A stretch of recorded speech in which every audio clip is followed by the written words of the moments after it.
Lenny Gray, door-to-door millionaire here, and we're going to talk today about being nervous while knocking doors. And if you're nervous while knocking doors, you are normal. That's completely fine.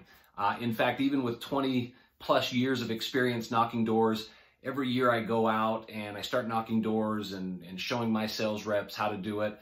There's always just that bit of nervousness, that pit in my stomach right before that door opens, and I think, do I remember how to do this? Do I remember anything about door-to-door sales? And I feel like I'm a rookie all over again, but that's normal. So don't panic if you're a little nervous every time you knock a door and you kind of hear somebody coming to open the door and the surprise that awaits and the opportunity. But let me share 3 things that have helped me over the years to overcome some of that nervousness and feel a little bit more confident and comfortable in talking with each person. The first thing that we're going to talk about is really just the idea that I only have control of the conversation of that person that I'm talking to right then and there. I'm not going to make 20 sales at that door more often than not. I'm just going to make that one sale.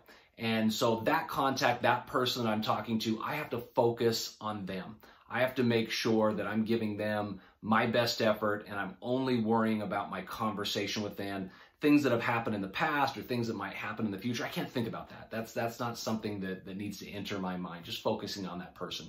Second is realizing that more often than not, sales are not made in those first 30 to 45 seconds of an initial approach. However, sales are lost during those first 30 to 45 seconds if you don't have an impeccable initial approach. If you don't make a great first impression on somebody, maybe you have a great icebreaker, you show genuine interest in that person. If you can't do those things, it's going to be really tough to make a sale because you're not going to get past those first 30 to 45 seconds of that initial approach. So make sure you feel supremely confident in an initial approach so you can make that great first impression on somebody and earn the opportunity to keep going through that sales process with them.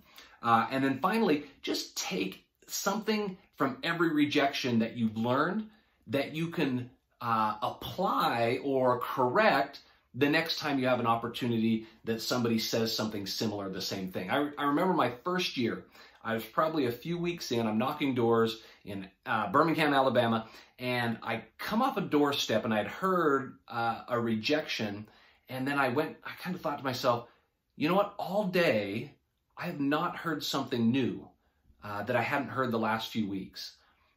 Everything that people are going to tell me in terms of saying no and rejecting what I'm saying, I've heard it all. I know how to overcome everything. I can say, I have a rebuttal for everything that's going to be said to me. Now, even though occasionally you get the random thing here or there, that's fine. But when I had that confidence that I'm not going to hear anything new, that just helped me to kind of hone in on making sure I was just succinct on every little detail of making it better when people rejected me for a certain reason. And if you can get to that point, again, the sky's the limit for you and the opportunity that you have to make a bunch of sales. So again, those are 3 things that have helped me calm that nervousness. Remember, nervousness knocking doors is normal. Don't panic about it, but just take from the experiences that you get. Remember that you're not going to make a sale in the first 30 to 45 seconds, but just make a really good impression on people right out the gate and just focus on that person standing in front of you. Doing those things are going to help you progress, help you become better. So best of luck on the doors. Go get it.